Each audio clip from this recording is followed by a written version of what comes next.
Vous êtes bien à l'écoute de l'ORTM, merci de nous rejoindre. Il est 7 heures à Fouladougu Bangassi, la même heure partout au Mali.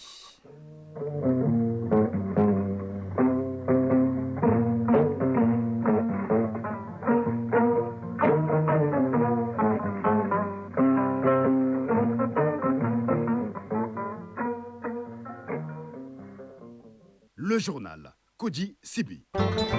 Mesdames, Messieurs, bonjour. Rencontre au Tatarstan entre le président de la transition, le général d'armée Assimi Goïta, et les responsables de la société Yadran, chargés de la réalisation de la raffinerie d'or du Mali, dont la première pierre a été posée le 16 juin dernier. La réunion d'échange a fait le point d'avancement dans la concrétisation de ce projet. Le SECOGEC, Centre de coordination et de gestion des crises, a reçu hier la visite du Premier ministre.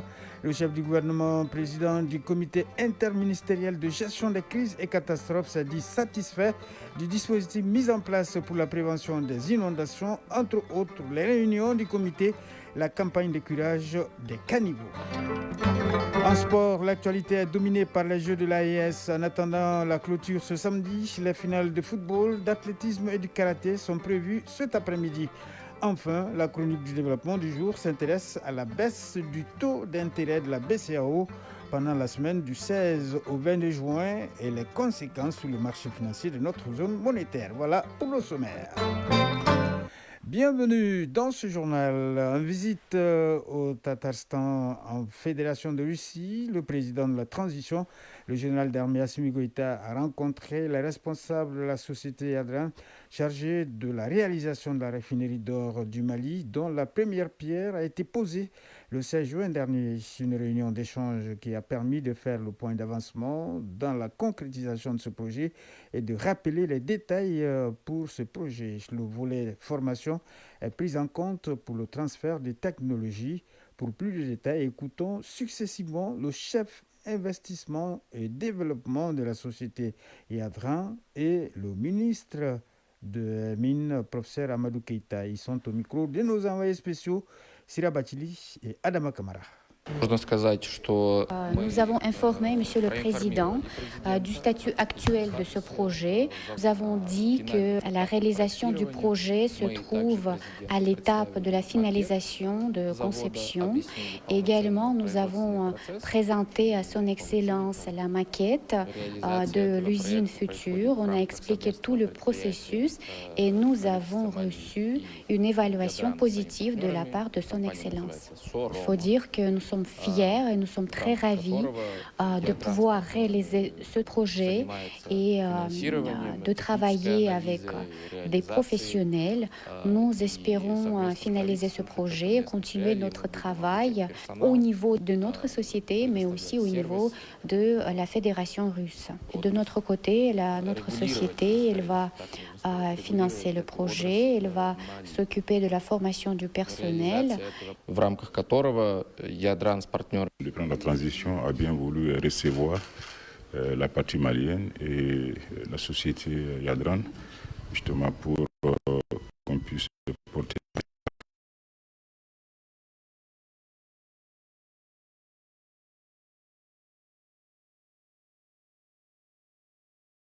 Ça a été l'occasion aussi de présenter la maquette au président de la transition, maquette donc que la société Yadran a bien voulu lui offrir. Nous pensons que les choses avancent normalement. Et dans ces projets, comme cela a été rappelé par notre partenaire, Yadran intervient comme l'investisseur. Mais aussi, nous avons dit que c'est un projet qui doit s'accompagner par le transfert de connaissances. Parce que désormais, tous les projets que nous ne développons pas avec nos partenaires ont une dimension transfert de connaissances pour que nous puissions avoir des spécialistes de qualité dans notre pays. Le président du Conseil national de transition, le général des corps d'armée Malik Diao, est arrivé hier après-midi à Niamey où il participe ce samedi à l'installation officielle du Conseil consultatif pour la refondation, le nouvel organe législatif de la transition du Niger, créé par un décret présidentiel en date du 18 avril 2025, conformément à l'article 68 de la Constitution. Le président du CNT a été accueilli à l'aéroport international Djouri Mani par le président du Conseil consultatif pour la refondation, Dr Mamoudou Aruna Djingare. Il a remercié son hôte pour l'accueil chaleureux qui a été réservé à sa délégation. C'est ce que nous signalent nos envoyés spéciaux, Siaka Konaté et Trissa Traoré. Le Centre de coordination et de gestion des crises et catastrophes SECOGEC, c'est un service stratégique du ministère de la Sécurité et de la Protection civile qui accueille le Premier ministre président du Ministre de l'administration territoriale et de la décentralisation, le général de division Abdoulaye Maïga s'est rendu hier au centre de coordination et de gestion des crises SECOGEC. Cette visite s'inscrit dans le cadre d'un ensemble d'activités d'anticipation et de prévention des inondations, comprenant notamment les réunions du comité de gestion des crises et catastrophes ainsi que la campagne de curage des caniveaux. Après la visite du centre, le Premier ministre, non moins président du comité interministériel de gestion des crises et catastrophes, a exprimé toute sa satisfaction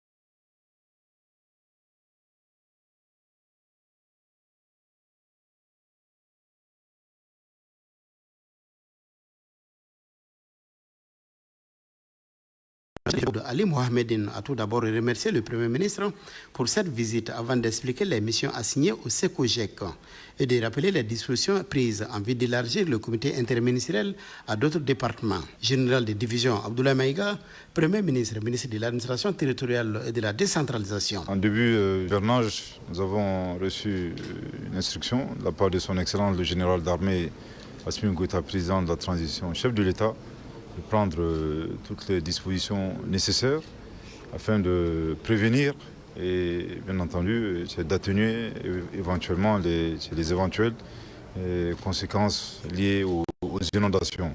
L'instruction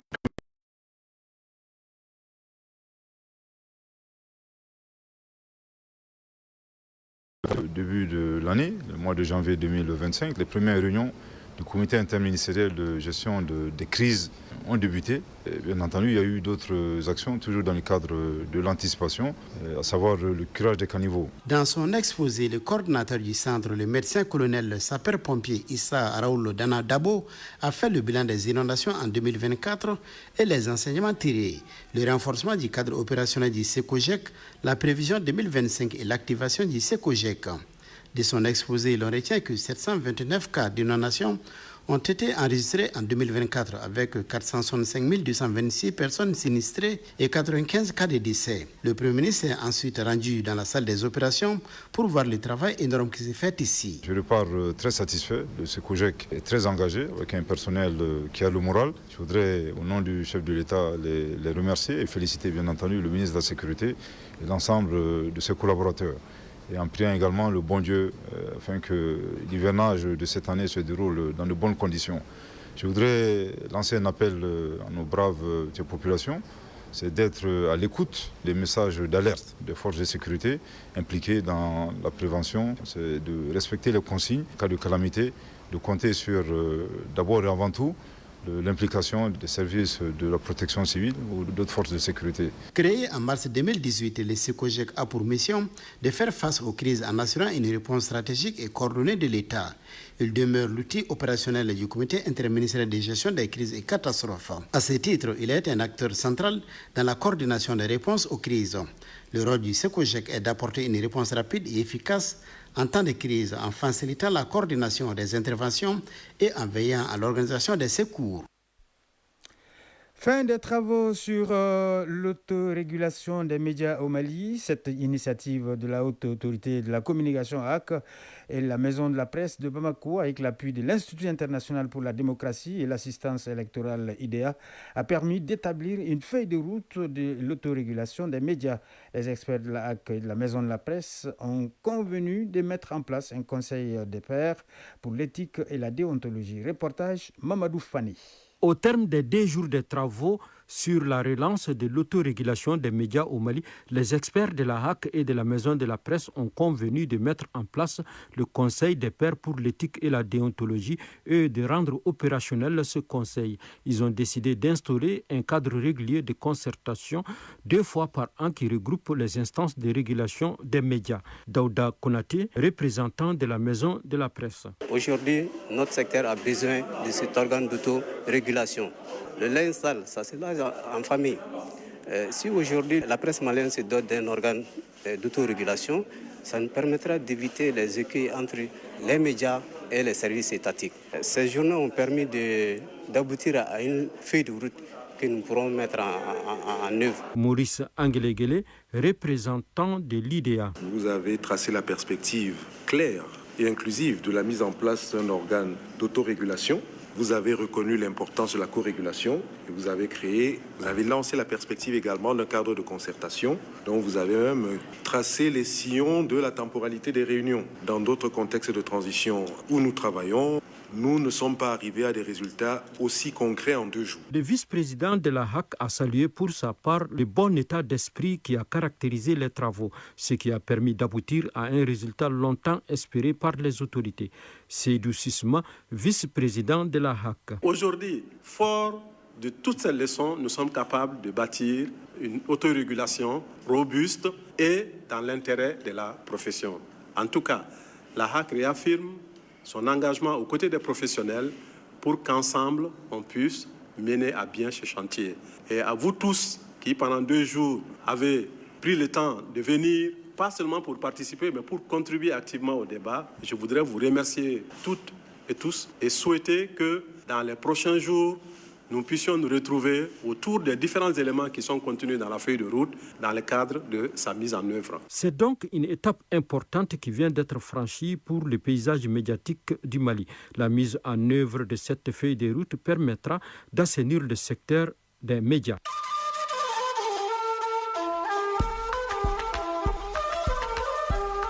AES, actualité.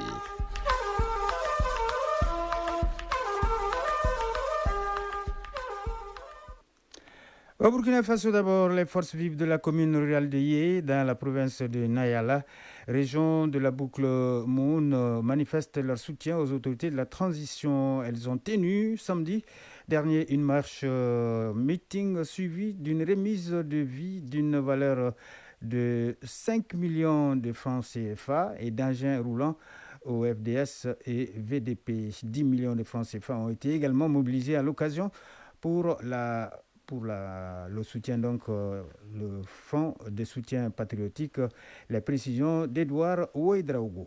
Les fils et filles de la commune rurale de Yé dans le Nayala sont tous mobilisés pour soutenir le chef de l'État, le capitaine Ibrahim Traoré, et pour remercier les autorités pour les efforts déjà consentis pour le retour de la paix. Par la suite, ils ont remis des motos, 1 tonne de riz, une dizaine de 20 litres d'huile aux forces combattantes de la commune et une demi-tonne de riz et de bidons d'huile aux autres forces de sécurité du Nayala. Le vice-président du comité d'organisation, Moustapha Zerbo. Nous sommes toujours avec la transition, avec Ibrahim Traoré. Nous n'allons pas fléchir, on reste debout. Le président de la délégation spéciale de la commune de Yé a salué l'initiative des organisateurs et leur demande de rester unis et accompagner les FDS et VDP dans la reconquête du territoire national. Abdoulaye Alphonse Kalukundo. Qu'il me soit permis donc de traduire de vive voix toute ma reconnaissance et mes remerciements aux généreux donateurs, tous les villages de la commune de Yé, les différentes couches sociales et toutes les bonnes volontés pour leur contribution. À cette journée patriotique organisée sous l'égide du chef de canton de Yé, les fils et filles ont donné leur contribution pour le fonds de soutien patriotique. Au Niger, à présent, le Premier ministre, ministre de l'économie et des finances, Ali Maman Lamine Zeyn, a tenu une séance de travail technique. Cette réunion a eu lieu avec le chef de la mission résidente de la Banque ouest-africaine de développement, BOAD, au Niger, Moustapha Diaw. Les 2 parties ont discuté des opérations de la BOAD au Niger. Nous écoutons Moustapha Diaw au micro de nos confrères de la Voix du Sahel. Nous avons eu l'honneur d'être reçus par son Excellence, M. le Premier ministre, pour une séance de travail technique avec toute son équipe. Et cette réunion fait suite à sa participation qui nous a honoré la BOAD, au BOAD Days qui sont tenus à Lomé les 11 et 12 juin. Cette réunion technique a fait l'objet de discussions sur les opérations de la BOAD au Niger et particulièrement les priorités du Niger. Comment la BOAD peut intervenir pour financer, comme elle le fait, accompagner le Niger dans ses efforts pour le développement économique et social. Et les priorités du Niger, on le connaît, c'est l'agriculture, la sécurité alimentaire en première priorité, et la deuxième priorité, c'est l'énergie, comme vous le savez. Donc la séance de travail a été vraiment marquée par des propositions que nous avons bien retenues du Premier ministre pour financer ces deux secteurs. Et nous avons reçu ces instructions. Et on a travaillé avec toute son équipe et les sectoriels pour pouvoir définir les priorités en matière agricole. Donc on va travailler dès à présent avec ces équipes pour pouvoir formuler de nouveaux projets sur l'agriculture et l'énergie portés par l'ONAHA et la Nigélec. Donc ça permettra vraiment d'aller dans le sens de contribuer au programme de sécurité alimentaire du gouvernement qui est inscrit dans la grande irrigation et la Nigélec aussi pour pouvoir contribuer à réduire le déficit énergétique du Niger. Je voudrais préciser que ces projets seront formulés dans l'espace d'une semaine. Vu l'urgence de ces projets, on a une semaine pour travailler avec les équipes. Donc, dans un délai d'une semaine, nous reviendrons effectivement pour lui remettre les requêtes de financement qui seront transmises à la BOAD pour leur instruction. Quelques mots de l'actualité hors de l'espace AIS. En République démocratique du Congo, l'ancien président nigérien Olusegun Obasanjo a effectué une visite à Kinshasa. Le facilitateur africain dans la résolution du conflit armé dans l'est de la RDC a été reçu pendant 2 heures par le président Félix Tshisekedi, selon une source proche de la présidence congolaise. Cette rencontre intervient à quelques heures de la signature prévue d'un accord de paix à Washington entre les ministres des Affaires étrangères de la RDC et du Rwanda sous l'égide des États-Unis. Justement, un accord de paix doit être signé ce vendredi à Washington entre les ministres des Affaires étrangères de la République démocratique du Congo et du Rwanda, un texte piloté par les États-Unis qui intervient dans un contexte de tensions persistantes à l'est de la RDC. L'accord compte 2 volets, sécuritaires et économiques. La page des sports, c'est tout de suite.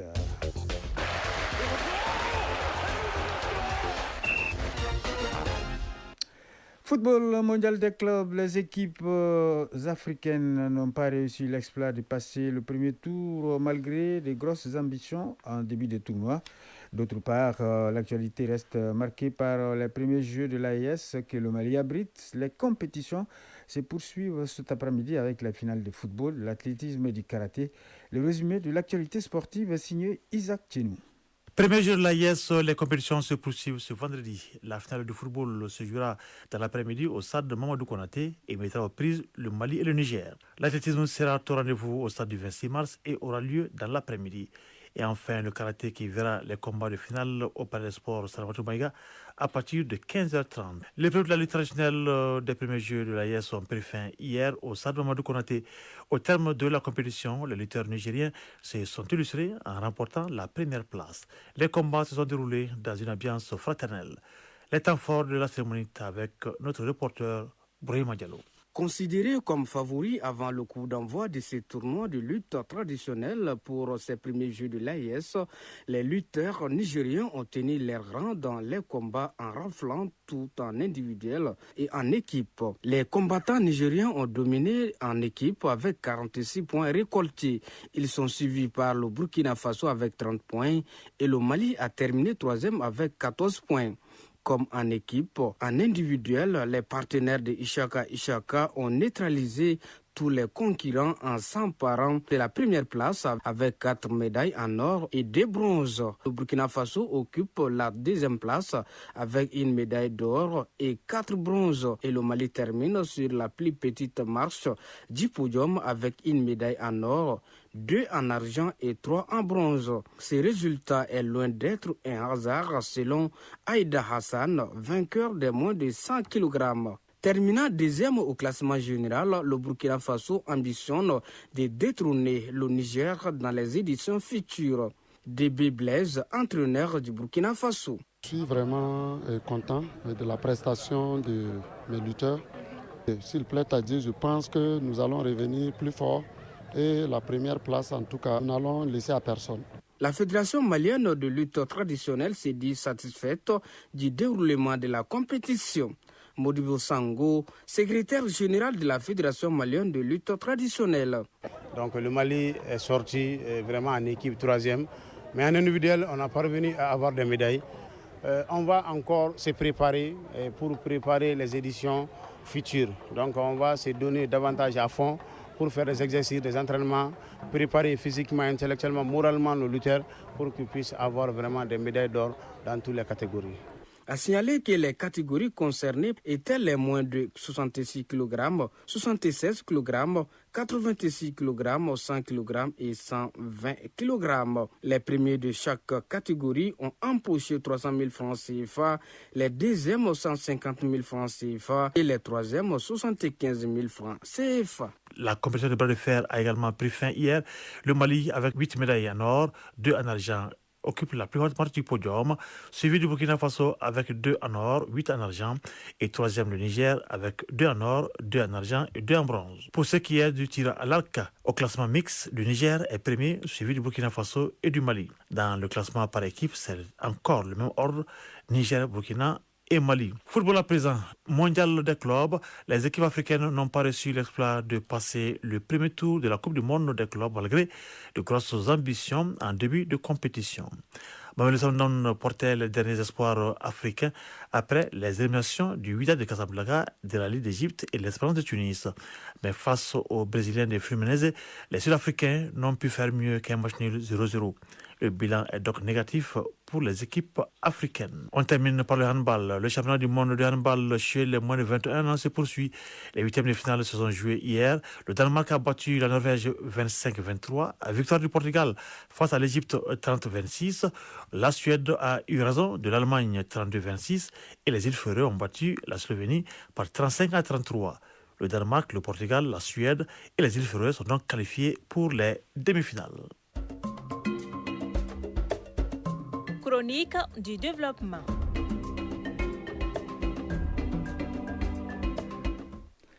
La Banque centrale des États de l'Afrique de l'Ouest, BCAO, a baissé son taux d'intérêt de 3,50% à 3,25% la semaine du 16 au 22 juin. Que faut-il comprendre par cette mesure et quelles peuvent être ses conséquences sur le marché financier de notre zone monétaire? Élément de réponse dans ce numéro de la Chronique du développement, une réalisation d'Ismaël Berté et Marc Dambélé. Les taux directeurs et les taux d'intérêt auxquels la Banque centrale prête l'argent aux banques commerciales. Dans la zone IMOA, c'est la Banque centrale des États de l'Afrique de l'Ouest, BCAO, qui joue ce rôle.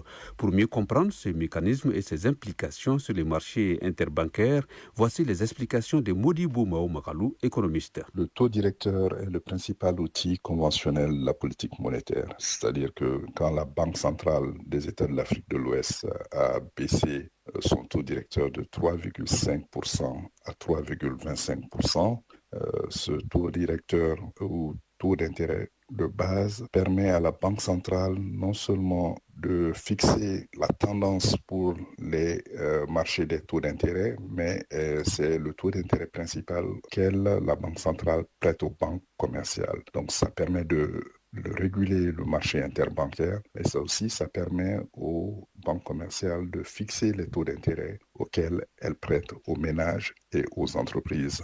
Par la suite. La baisse du taux directeur de la BCAO va donc impacter de façon perspective les coûts des crédits au niveau des banques commerciales de la zone IMOA et par ricochet celui des produits pour les ménages. Le taux directeur est un outil conventionnel vraiment très suivi par les médias, mais aussi par le grand public, parce que évidemment ça affecte le coût du crédit.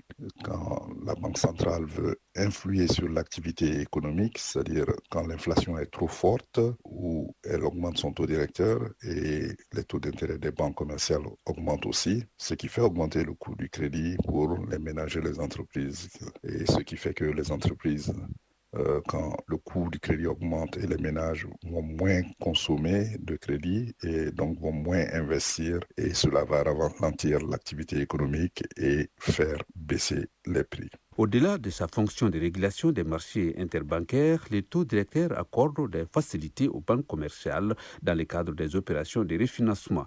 Modibo Maoma Kalou. Le taux directeur est l'un des principaux canaux de transmission de la politique monétaire pour sa mise en œuvre qui est faite par la Banque centrale. Par exemple, quand une banque commerciale a besoin de gérer sa trésorerie en se finançant soit en plaçant ses liquidités excédentaires, cette banque peut s'adresser soit à la Banque centrale, soit à ses collègues banques commerciales sur le marché interbancaire. Et ainsi, vous avez certaines facilités pour une semaine pour se refinancer. Les principales opérations de refinancement des banques centrales permettent d'emprunter non seulement des liquidités auprès de la Banque centrale pour une semaine au niveau du taux directeur normal, mais aussi pour des besoins plus urgents pour 24 heures, il y a aussi ce qu'on appelle une facilité de prêt marginal, et aussi pour les banques qui disposent d'un excédent de liquidité, elles peuvent déposer aussi pour 24 heures auprès de la Banque centrale qui les rémunérera au taux de facilité de dépôt, et tout cela est influencé par le taux directeur fixé par la Banque centrale. À en croire les spécialistes, les taux directeurs varient selon les banques centrales et les zones bancaires. En Afrique de l'Ouest, par exemple, la zone IMOA a les taux les plus bas avec 3,25% et les Ghana les plus élevés avec 28%. C'est la fin de ce journal. Présentation Koudji Sibi, mise en onde Ismaël Adjara, mise en ligne Mohamed Koulibaly. Merci au rédacteur en chef Bourama Traoré qui m'a aidé dans la réalisation. Nous vous souhaitons de passer une excellente journée de vendredi en compagnie de nos programmes.